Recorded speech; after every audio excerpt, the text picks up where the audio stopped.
我不看了，还是你们看吧。怎么样啊？很奇怪，按理说，王科大将军武艺如此之高，一般人近身都难，怎么能被杀害得如此之惨？况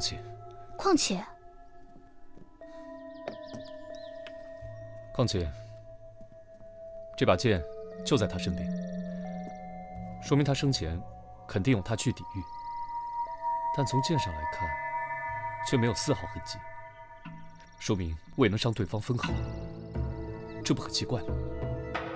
更奇怪的是，据我观察，这屋子上下没有第二个人的痕迹，甚至没有将军搏斗的痕迹，这屋内的设施也完好无损。难道说这是幽灵？还有最奇怪的呢，以我的观察，将军之所以只剩下白骨，并非融化或是腐蚀，那是什么？从伤口上来看，像是一点一点被吃掉的才剩下的白骨。吃掉？没错，有的筋骨还是新鲜的，有细微的血筋和细密的咬痕，像是生生被吃掉，又或者是故意制造的假象，迷惑我。你发现什么了？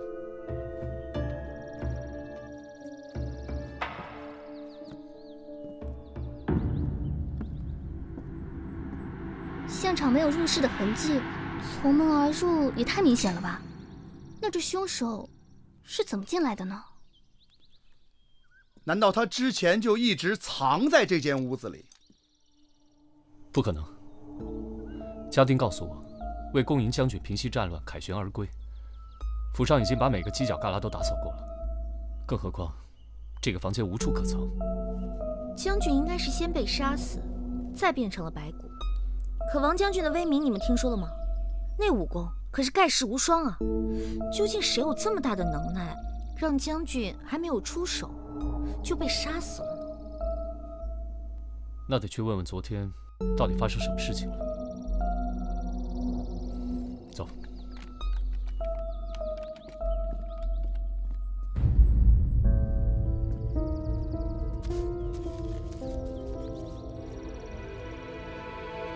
将军他昨天回到府上，刚刚脱下铠甲，就急匆匆进了书房，就一直在看卷宗。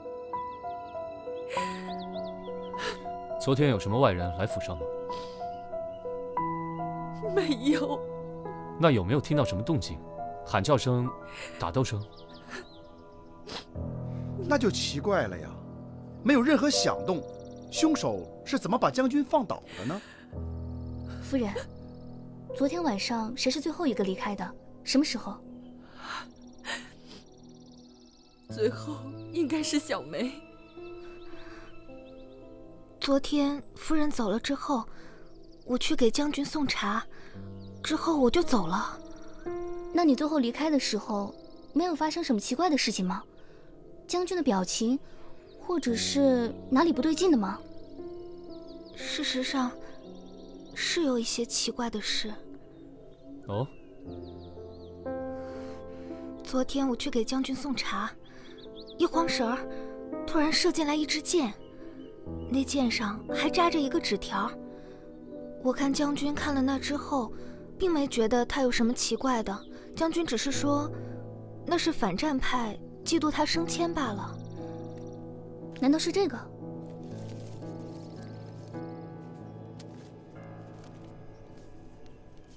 今一将功成，而万骨枯矣。神嘞！那将军府不是有重兵把守吗？那人是怎么进来的呀？这箭是从什么方向射来的？当时我背对着，箭应该是从门口射进来的。如果不是将军，小梅就已经命丧黄泉了。如果是这样，反战派对将军攻击的可能性很大。将军刚刚升至代国公，眼红的很多，这主战派和反战派势不两立，经常在朝廷上掐起来。将军的升迁本可以让主战派一飞冲天，而现在杀死将军，对反战派确实能带来不少好处。李少卿，请你们一定要为将军做主啊！拜托你们了。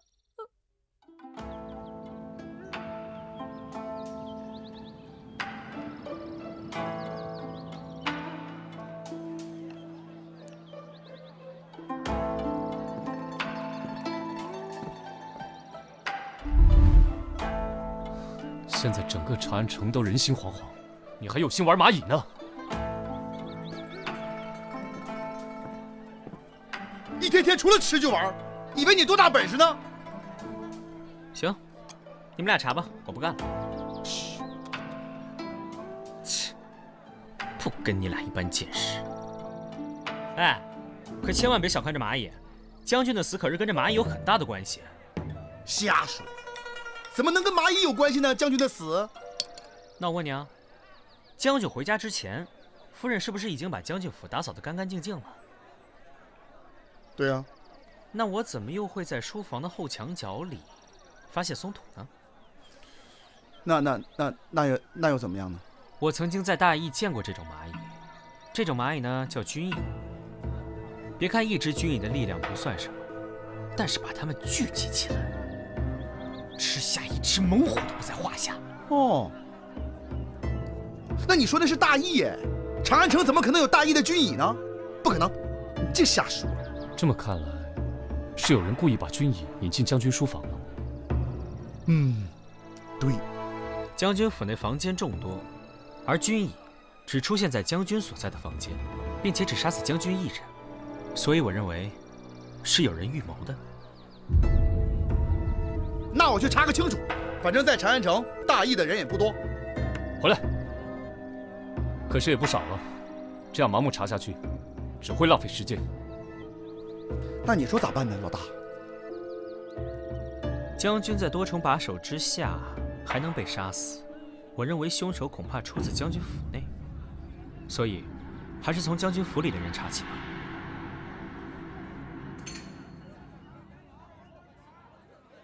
可以。切，李少卿，不是我不配合，而是接触到书房的人实在是太多了。当日为了迎接将军，全府上下的人都在打扫清洗，你让我上哪儿去找出这个嫌疑人呢？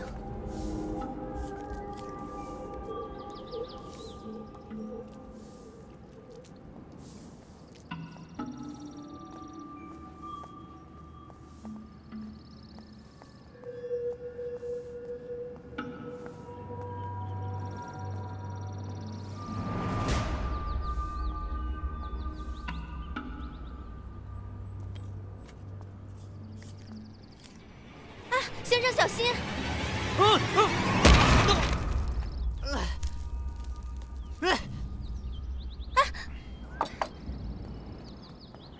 先生，先生，你没事吧？我没事儿。我这就找人来救你，别着急。啊，好。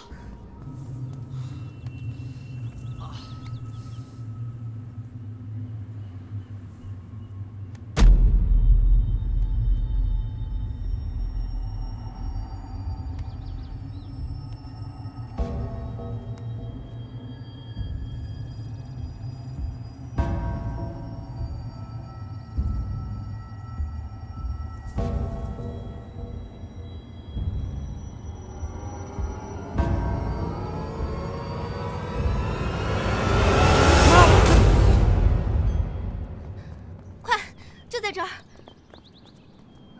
你怎么跑那里面去了？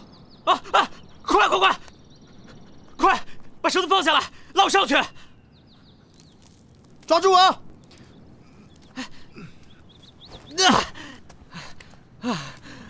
你怎么了？有什么？军蚁，下面有军蚁！军蚁。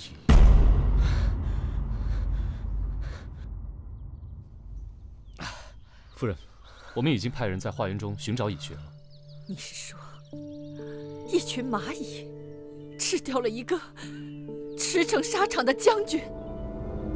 夫人，我知道你很难相信，但现在看来，这种可能性最大。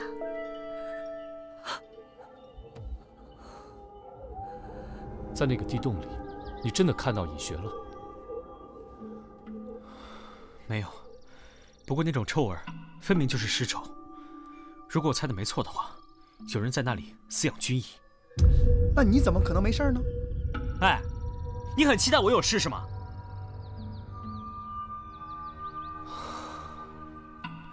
应该有防护用的暗门，军蚁就在防护门的里面。这也是军蚁没有攻击其他人的原因。军蚁的领地感很强，一旦闯入他们的领地，都被视作侵犯，一定会攻击的。差那么一点点，差那么一点点，我就见不到你们了。好，就算花园里有蚁穴，可蚁穴跟将军书房离得并不近，军蚁是怎么过去的？王夫人，敢问府上可有什么密室暗道？这个我也不知道。想必你们也听说过，这个将军府之前本是孙承将军的。10年前，孙承企图谋反，被陛下灭族之后，陛下才把这儿赐给了将军。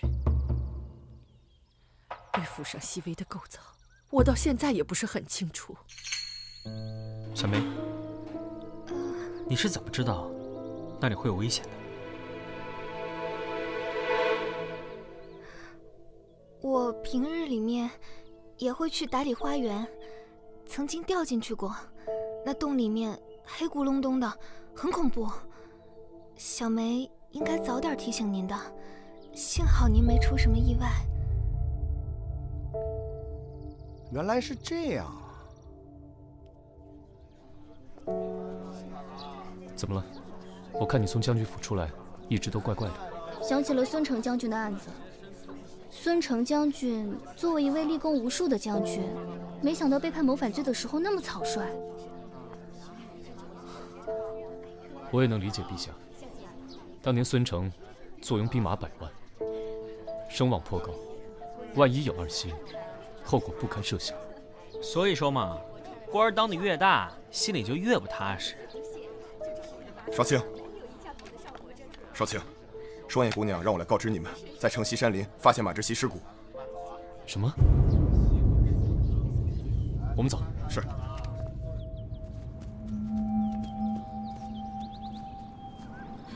你们到哪儿去了？这么晚才来？怎么样了？自己看喽。不过这次有点不一样，是黑骨。骨头怎么会变黑呢？这次应该不是军医所为，尸骨头没有挣扎移动的痕迹，说明马志熙也是在变成骸骨之前就已经死了。若是军医所为的话，这附近又没有遮挡物，恐怕凶手也在劫难逃。这山林的动物都会有死伤的。这马志熙一个人来这么偏僻的地方干什么呢？马志熙和王科将军关系甚好，都是主战派的主要大臣。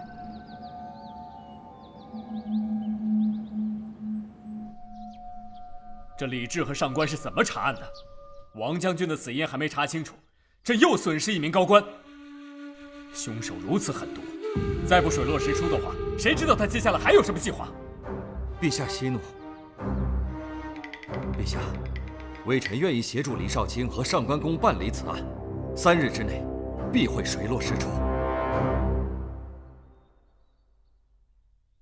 我想大家都了解，在朝中主战最激烈的，除了王科将军和马志熙，就剩下我了。若是这凶手再抓不着的话，只怕是……那依您所见，凶手应该是谁呢？我心中自有嫌疑人，只是没有任何证据，也不好乱说。季良兄，莫非是怀疑朝中大臣作乱？李少卿，你不这么认为吗？近来朝堂内党派斗争确实激烈，但在李某看来，还没有到这种相继残忍杀害2位高官的程度。付出惨重代价的人，往往是没有理智的。他们做出怎样出格的事情，我们常人都无法理解。季良兄尽管放心，有我李治在，季良兄绝对不会出事。好，来，喝茶啊！哎，我来。我来。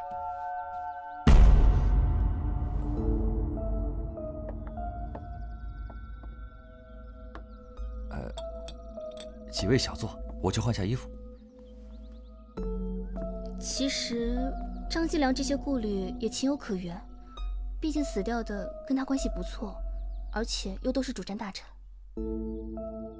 三炮，去调派些人手，绝不能让张继良有半点闪失。知道了。我们去马志熙家，看看还有什么线索。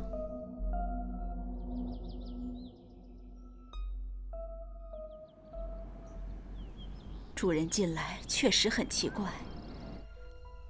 常常唉声叹气，他又是个闷葫芦，问他又不肯说，直到昨天晚上，主人收到了一封信。一封信？一封很奇怪的信。他看完之后，愈发沉默了。那封信现在在哪里啊？主人看完之后，就把信烧了，而且还躲躲闪闪，生怕我看见似的。所以，你是不知道信上内容的？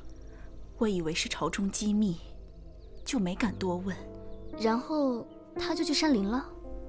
我并不知道他去了哪儿，他只说要一个人出去走走，可过了丑时之后还没回来，我才发觉不对劲，就赶紧派人四处找，没想到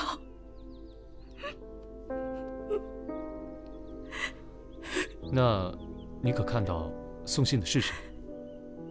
没有，是门童在门口捡到的。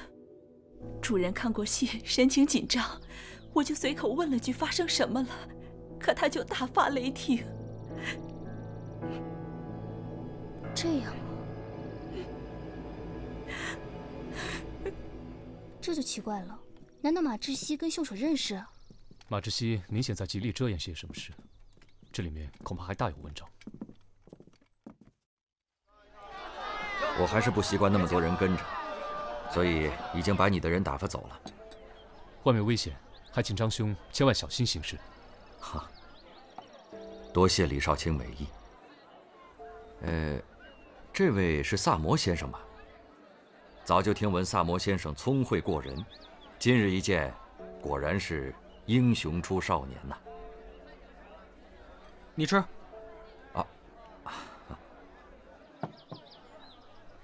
张兄，今日来此，所谓何事啊？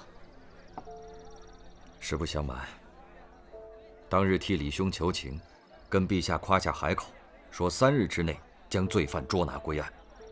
今天我来，就是想问问李兄，这案子怎么样了？惭愧啊，这马志熙的死因都未能查出，凶手更别提了。这也不能怪李兄，还是凶手太过于狡猾。大消息！大消息！什么消息啊？这么开心啊？我可能明白马志熙是怎么死的了。快讲来！我爹跟我讲，他今日进宫的时候，看见西域大使进献了一件宝物，名叫霸王水，说可以瞬间融化衣物，甚至是人。你是说，这可能跟马志熙的死有关？没错。于是我跟陛下要了几滴回家试了试，你们猜怎么着？快说吧，还每次要人请啊？不到1刻钟的时间，那死老鼠就只剩骨头了。更神奇的是，那骨头上面也有一层黑色。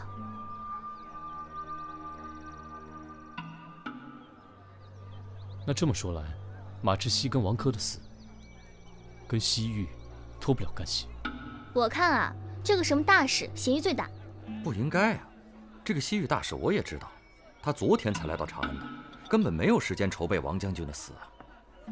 况且他这次是来求和的，如果杀了朝廷命官，这不是引火自焚吗？那如果不是这个西域大使，为什么2次作案都用的西域特有的武器呢？2种可能，要么栽赃陷害，要么图方便喽。不是我说啊，西域有些东西啊，可比大唐的刀剑好用得多。或许这个人他不是西域人，但是他擅长利用西域的特有药品呢。张兄，有话直说。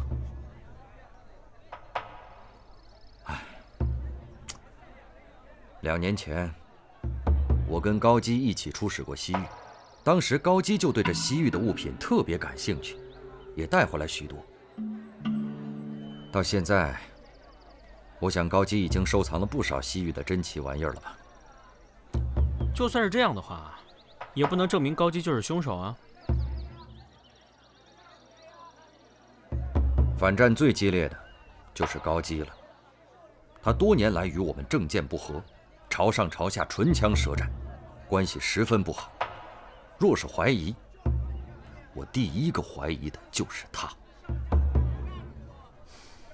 这些也都只是猜测而已。以我对高基的了解，他不可能杀人。了解？你对高基有多少了解？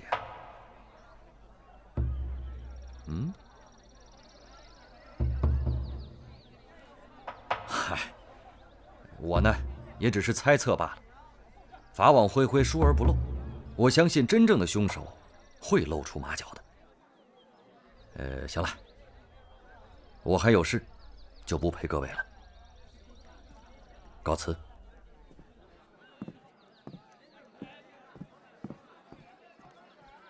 我觉得张继良说的很有道理。你知道你有哪2大缺点吗？你说。太重义气，太相信直觉。我开始背暗宗的第1天，我爹就告诉我一句话，我现在告诉你。说。永远都记得，官场是血腥的。好，那就劳烦上官姑娘，好好给我讲一讲高基的家史，让我对他有更多的了解。高基跟突厥战争可有千丝万缕的关系。他曾经作为副将，跟随孙承将军一起出兵作战，那时他有5个儿子。5个儿子？不过在对战突厥的时候都死了。虽然儿子为国战死，让他一路升官，可也因为战争，连个传宗接代的人都没有，怪不得那么反对战争呢。哎，那张继良有没有参加突厥战争啊？对，那场战争也有张继良。那时候张继良还只是王将军手下的一个副尉。高基有2个儿子是在马志熙手下牺牲，3个儿子是在王珂将军手下牺牲。高基恨他们，也情有可原。这些也还都是推测，并没有确凿的证据。不调查怎么会有证据啊？哎，哎，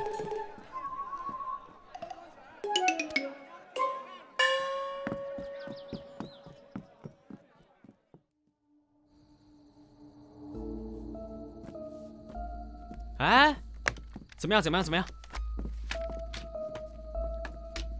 哎呀，真没说啊，这不查不知道，一查吓一跳。这高基啊，还真奇怪。大家都知道，这高基啊，性格温和，品行纯良，可通常为官。作为同僚，他1没有去参加王珂的葬礼，2没有去关心马志熙的事情，前天还神采奕奕的在自己的府里转悠，昨天就说自己病了，请旨要告老还乡。你们说奇不奇怪？奇不奇怪？这个老狐狸，一定是报完仇就想跑。这么看来，我的推测是没有错。高基为了报5个儿子的仇，先后杀了王将军和马志熙，是不是高基？搜一搜不就知道了。我问你，你敢搜高府吗？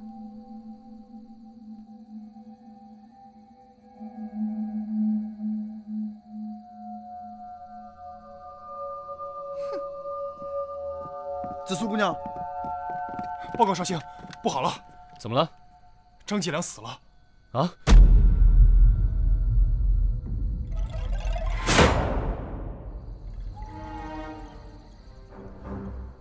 和王将军的死差不多，尸骨很干净，只剩下白骨，其他的也没什么好查的。哎，你们看，他的手指着鞋子，鞋子很干净，没什么线索。你看那鞋子的摆放啊，一高一低，低有基础的含义。高基，这是张继良给我们留的线索呀。按照你的逻辑，他的3根手指伸展，我还说是3炮呢。你去。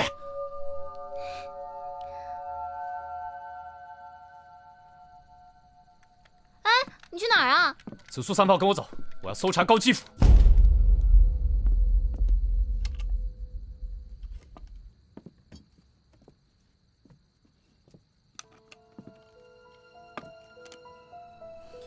啥也没有啊，你那儿有什么发现吗？奇怪，不管是军蚁，或者是霸王水，还是别的什么，总会留下点痕迹吧？你不是知道很多新鲜玩意儿吗？连你都没发现，看来这次啊，真的是没辙了。凶手究竟是怎么做的呢？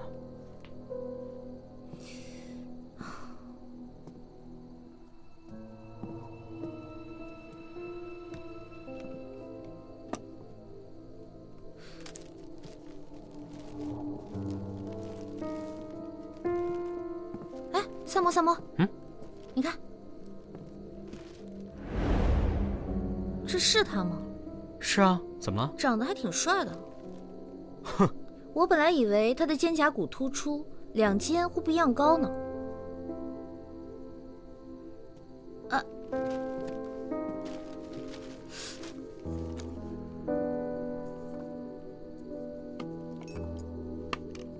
哎，你干嘛？不要伤害他。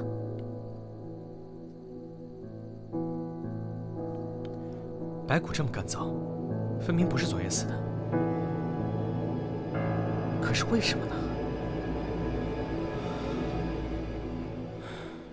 突厥战争，张继良，5个儿子。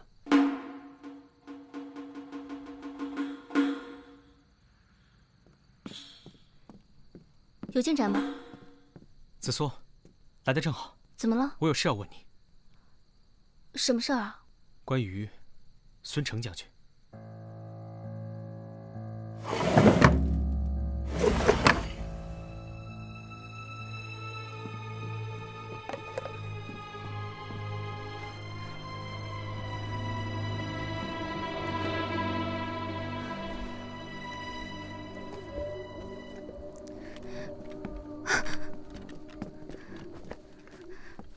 犯了案就想走吗？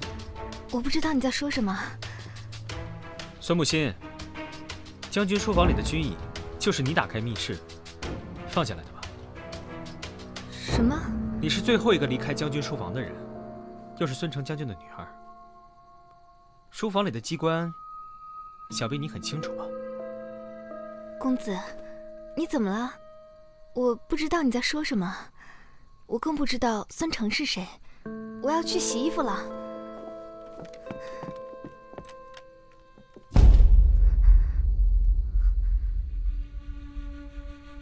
那儿在花园里，我还没有掉进岩洞，你就已经预知了岩洞的所在。哎，先生小心！我这就找人去救你，别着急。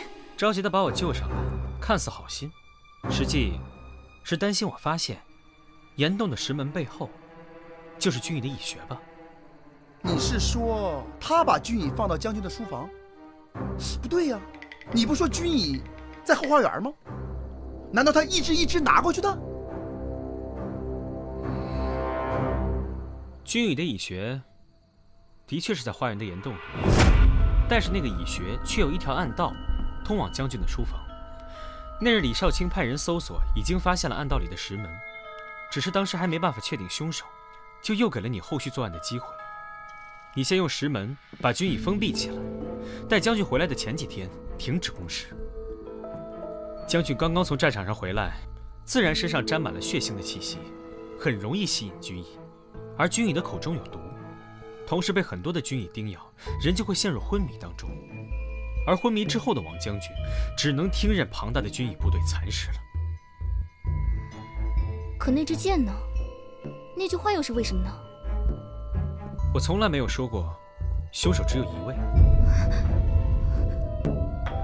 另一位凶手非常狡猾，他故意留下一些信息，其目的是诱导我们去往政治斗争上考虑。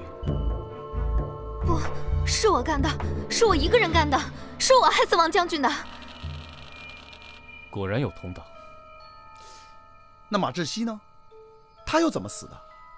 马志熙，他应该是对凶手非常信任，才被骗到山林。凶手将其杀死后，再用霸王水制造了骸骨假象。凶手跟马志熙很熟？不止很熟，恐怕马志熙临死都以为凶手还是他的忠实的部下。你说的难道是？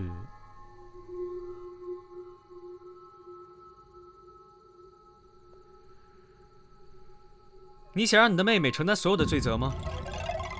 我知道你在这个房间里。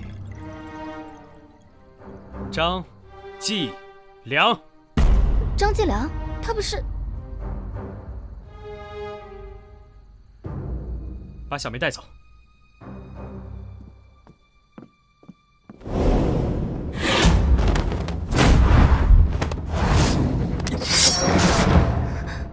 你没事吧？张继良，你终于肯出现了。你的这个计划堪称是完美。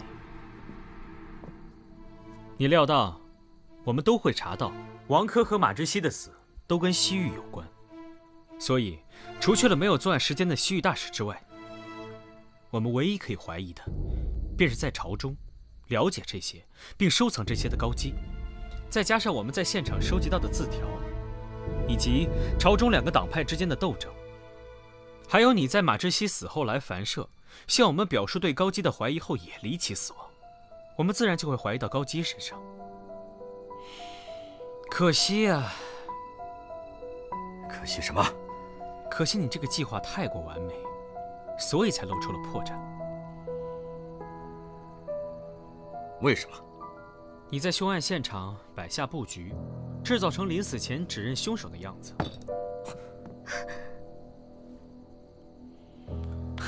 可是你想，你都有时间来现场指认凶手，为何不想办法呼救呢？你的情况跟王珂不同，你的夫人就住在隔壁，可她浑然不知你被杀害，这不是很奇怪吗？而且，不管是军椅还是霸王水，都会在现场留下痕迹。可是我们检查过了，房间内外都没有军椅的痕迹。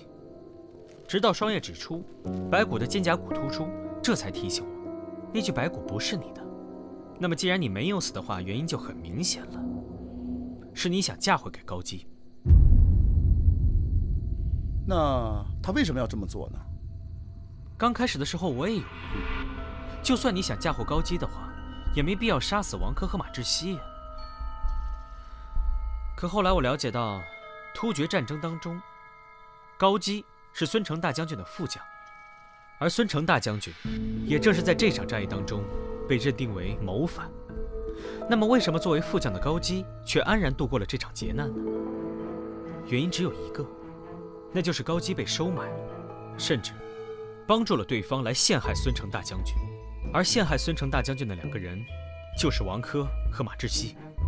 后来我从子苏的口中得知，孙承大将军育有一儿一女，女儿就是小梅孙木心，儿子就是你。残忍地在战场上杀害了高基5个儿子，并引导我们抓捕高基的张继良，或者说孙沐晨。这都是你子虚乌有的猜测而已。子虚乌有？我不知道你们两个人是怎么免于一死的。可是我了解到，当年陛下为了解心头之恨，曾在孙家人身上落下罪字，以防逃脱。哎，我来。怪不得你当时有意遮掩。是我又怎么样？哥哥，是我杀了王珂，是我杀了马志熙，是我诬陷了高基，但是他们该死，都该死。哥，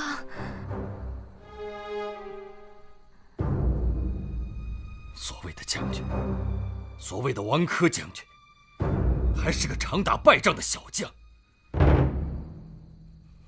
在大唐，我父亲的威名，谁人不知，谁人不晓。就在突厥一战即将胜利之时，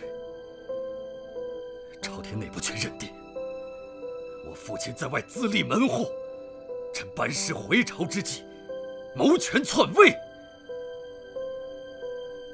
是王珂，是他的激动。他联合马志熙陷害我父亲。可怜我父亲当时为国浴血奋战，无心理会这些谣言。可是高基呢？高基为了保住他的性命，他居然背叛了我的父亲，制造了假的信函交给了皇上。当时父亲大权在握，皇上怕他功高盖主，所以草草定罪。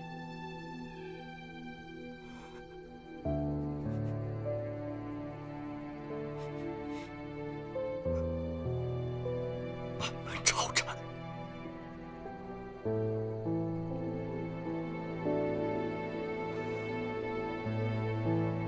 当时我父亲的生死之交，也是我的义父。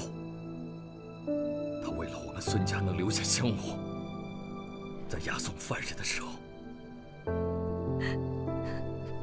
把我和我妹妹偷了出来。可他牺牲了他的2个孩子。就在那个时候，我就下定了决心，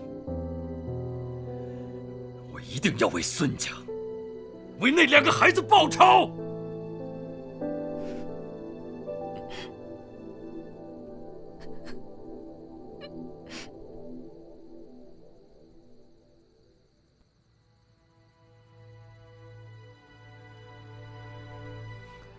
为了报仇，我准备了很多年。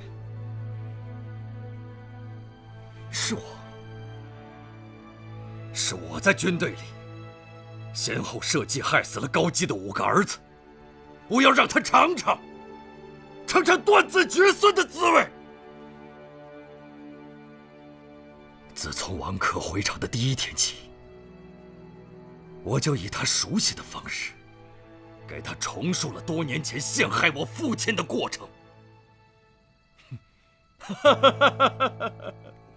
他们都吓傻了，他们以为是冤魂索命。我跟马志熙说出自己因为孙承将军的事情受到了威胁，约他出来想问清楚事实。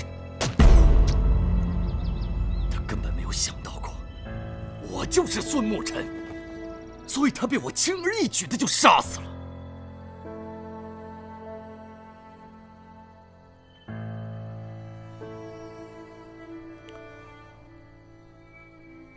大仇已报，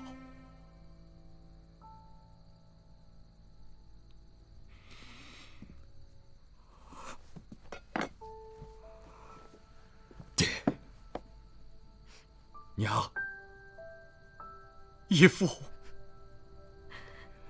你们在天之灵可以安息了。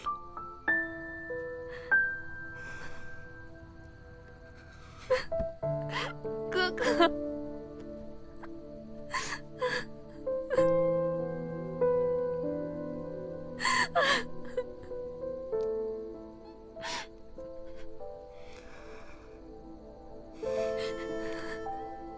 小梅，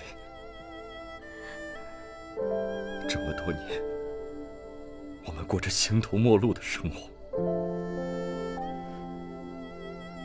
哥哥都没有好好看过你。你看，这一转眼，长高了，也漂亮了。哥哥，哥哥对不起你，没让你过上好日子，还在仇人的家里干活，委屈你了。没有，哥。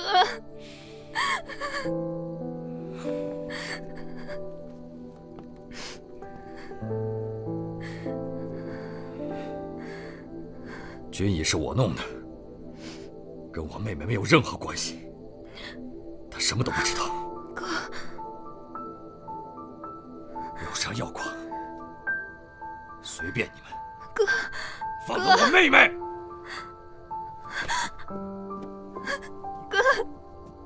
走，带他走，快走！哥哥，我不走。带他走。